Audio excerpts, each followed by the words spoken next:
नागरिकता संशोधन अधिनियम न केवल भाजपा की विभाजनकारी राजनीति बल्कि भारत के लोगों को गुमराह करने के उनके कुटिल इरादों का एक और उदाहरण है। हालांकि यह स्पष्ट है कि सीएए विभाजनकारी है और भारतीय संविधान के खिलाफ है, भाजपा सच को अलग ही मोड़ देने की कोशिश कर रही है। पेश है सीएए के बारे में भाजपा के 5 फर्जी दावे। दावा 1, सीएए भेदभावपूर्ण नहीं है। यदि सीएए भेदभावपूर्ण नहीं है तो केवल चुनिंदा देशों के चुनिंदा समुदाय को ही क्यों शामिल किया गया? भूटान, नेपाल और म्यांमार जैसे पड़ोसी देशों को क्यों बाहर रखा गया है? वास्तव में पहली बार धर्म के आधार पर भारतीय नागरिकता दी जाएगी। दावा 2, सीएए केवल नागरिकता देने से संबंधित है, नागरिकता छीनने से नहीं।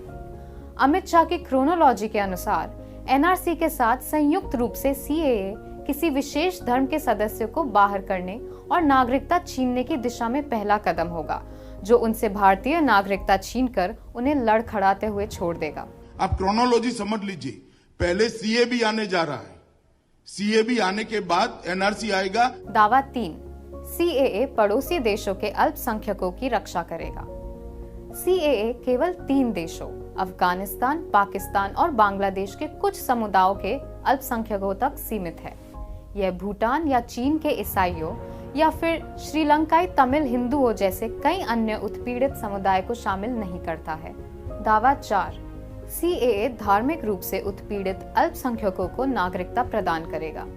सीएए केवल कुछ समुदायों के धार्मिक रूप से उत्पीड़ित अल्पसंख्यकों को नागरिकता देने की बात करता है, जो 31 दिसंबर 2014 से पहले में भारत आए थे।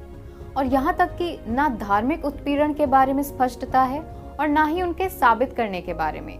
इंटेलिजेंस ब्यूरो के अनुसार धार्मिक रूप से प्रताड़ित जिन व्यक्तियों को दशकों पहले भारत में प्रवेश दिया गया था, उनके दावों को सत्यापित करना अब असंभव है।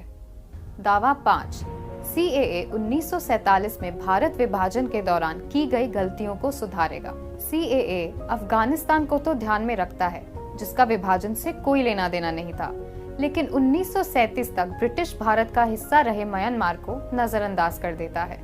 तो फिर यह भारत की विभाजन या ब्रिटिश भारत से कैसे संबंधित है? भाजपा सीएए के तथ्यों के बारे में भ्रमित करने के लिए पूरा जोर लगा सकती है, लेकिन भारत के लोग अब भाजपा की विभाजनकारी राजनीति को जान चुके हैं और भारत के संविधान पर हमला करने वाली भाजपा की क्रूर इरादों के खिलाफ खड़े हैं। देश एक साथ है, देश भाजपा के खिलाफ है।